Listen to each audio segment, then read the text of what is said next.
There are countless examples of corrupt, evil, and even criminal cops. But what happens to cops who actually get caught? These are 4 examples of cops who realized they were going to jail, starting with Tyler Moody, who was about to get the shock of his life after being brought into the interrogation room. Have you offered your resignation or not? I can keep my job and not. Well, you can't keep your job, okay? An inmate charged with murder was discovered with a mobile phone and charger. When questioned, Tyler immediately folded and confessed to what he'd done. He expected to just get fired, but he was about to discover providing contraband comes with a much bigger punishment. Of every citizen that we have the privilege to serve, and you've betrayed the trust of the brave and selfless men and women that you've worked alongside for nearly 3 years. So as of this moment, you're under arrest for bringing a prohibited item, a cell phone, into a correctional facility. That's a 3rd-degree felony. Providing a prisoner with a mobile phone carries a sentence of 1 year in prison. And that's exactly where Tyler is right now, serving it in exactly the same place that he used to patrol as a cop. But unlike Tyler, Stephanie Lazarus didn't get off nearly as easy. Now you're accusing me of this? Is that what you're saying?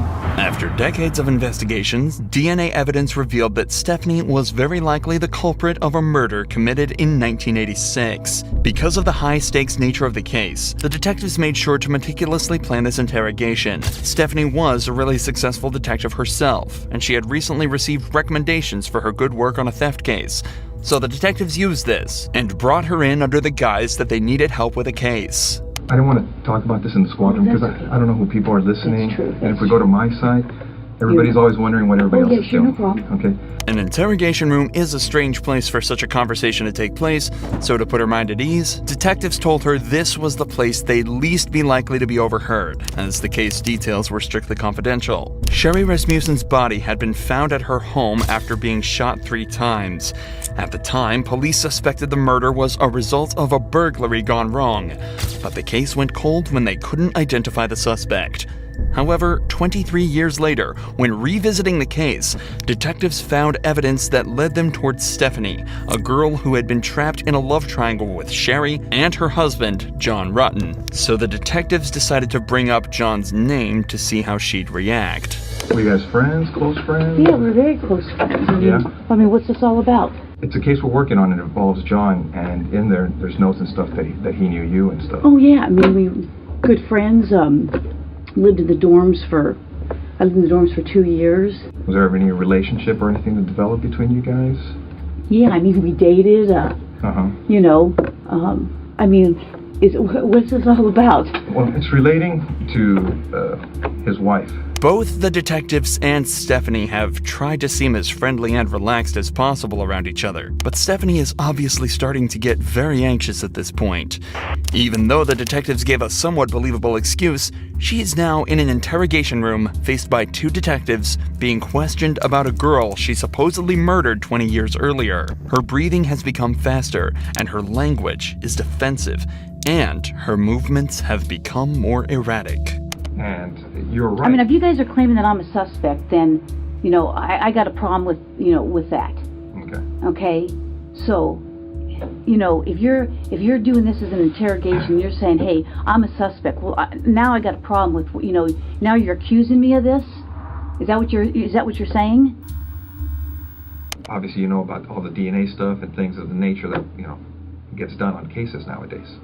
You know, if we asked you for a DNA swab, would you be willing to give us one? Maybe.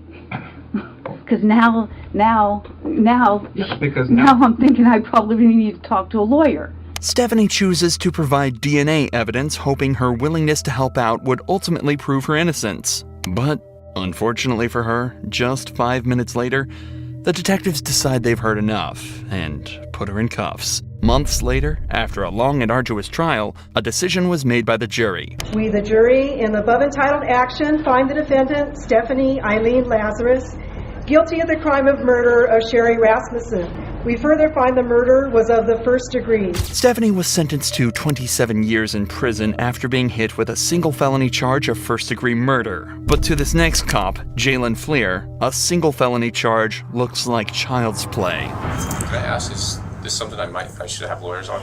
In April 2020, San Diego police received tips that a man had been engaging in with a local child. 2 months of investigation led directly to Jalen and a mountain of questions that desperately needed answering. So, I know that I have a lot to delve into, but I really want to get to know you first, if you don't mind. Definitely. Okay. So, I'm going to lean back and get comfortable.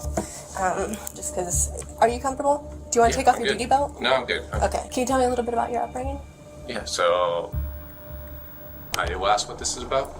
Yeah, so we're looking into some allegations that were made. We're kind of, it started with a Crime Stopper report, so we're just kind of Okay. going from there. We did receive a picture that, you know, when we looked into it, it looks similar to you, so I don't know if you can take a look at the picture and just tell me if you've seen this picture before. Oh, I have like 15 million things here. Okay. As soon as the allegations are brought up, Jalen becomes visibly stressed. He leans forward tentatively in his chair, clasps his hands together softly, and clenches his jaw. It's obvious he's worried about whatever he's about to be shown.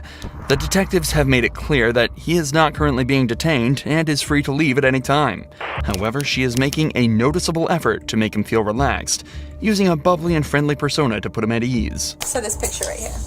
Yeah, that's definitely me with the Grossman. Okay, so this picture right here, how old were you when it was taken? I don't know, 20? 20? Okay, cool. That makes it very easy. So as far as like the picture, so this photo came up in connection with some allegations about you communicating with a younger female on Snapchat. Okay. Can I ask, is this something I should have lawyers on? Jalen is starting to seem more and more stressed. He begins to sway in his chair more and becomes more closed off with his answers. But the pressure he's feeling now is nothing compared to what the detective is about to lay on him. So, you know, this, like I said, this photo was sent to this person, so they were in possession of it, and we can't find any connection or reason why this photo would end up with this particular person if it wasn't shared by someone you may know or yourself. I agree, yeah. My wife wouldn't have done that, so I don't know why she would share that.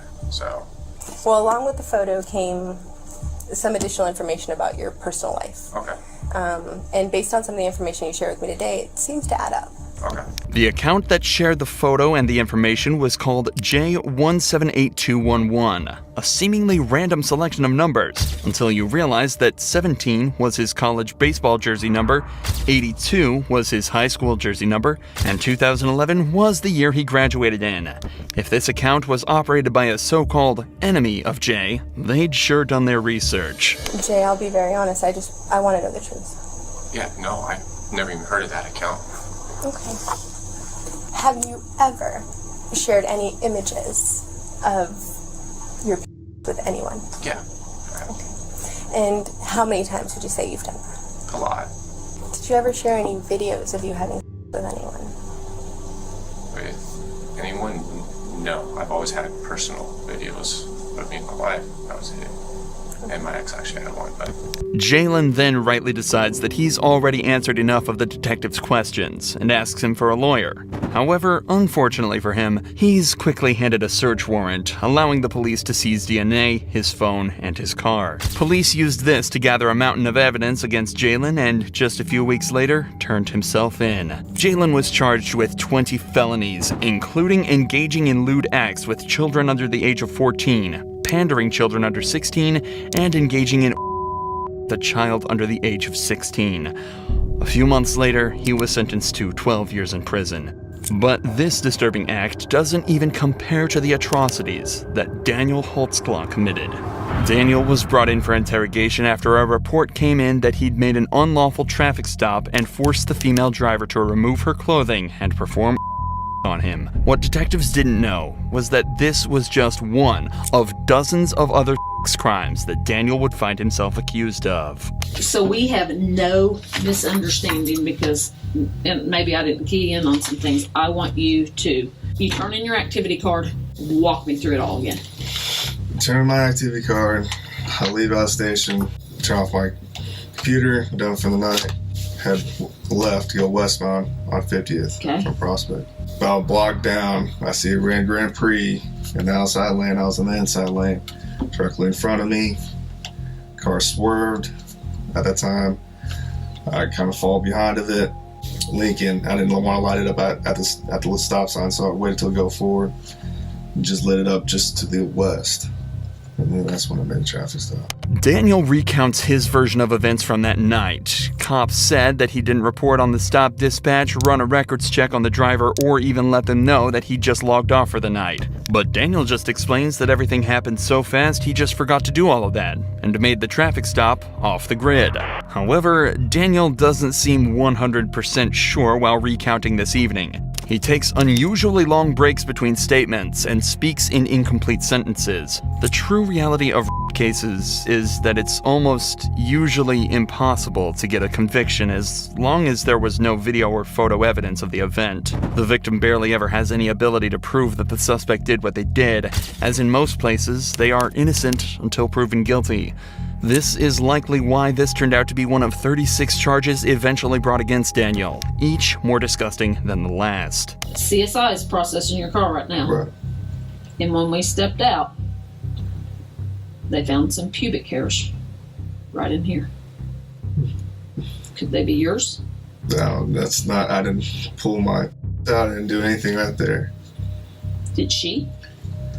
No. So you think they could be? No, it's not. No. Nothing of mine. Your pubes couldn't be? No. Right there? No. You seemed a little extra worried whenever you talked about seeing her boobies. Mm. You sure she just didn't flash you? I can't. She did not. I don't want to say I can't recall, but I'm pretty positive she didn't flash. I see a pair of titties. She went like this, but nothing as far as I'm going like crazy looking. Lifting the shirt. No. This whole situation and it's kind of scary. It is scary, and I don't want my rep to be. Everything's about in law enforcement. I'm 3 years on. I know that, but everything's about your rep. Absolutely. And I don't want this to fall on my rep.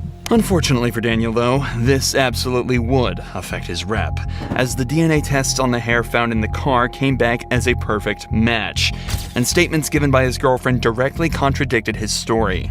So after the interrogation, he was placed on administrative leave, but just 2 months later, 12 more women came forward with claims, and he was subsequently arrested. Verdict, count 1, battery. Defendant is guilty of the crime of battery and set punishment at 8 years. Count 2, procuring lewd exhibition. Not guilty of the crime of procuring lewd exhibition. Count 3, burglary in the first degree. Defendant is not guilty of the crime of burglary in the first degree, nor lesser included. Count 4, procuring lewd exhibition. Defendant is guilty of the crime of procuring lewd exhibition, and punishment is set at 5 years. Daniel was found guilty on 18 of the 36 charges and sentenced to 263 years in prison without the possibility of parole.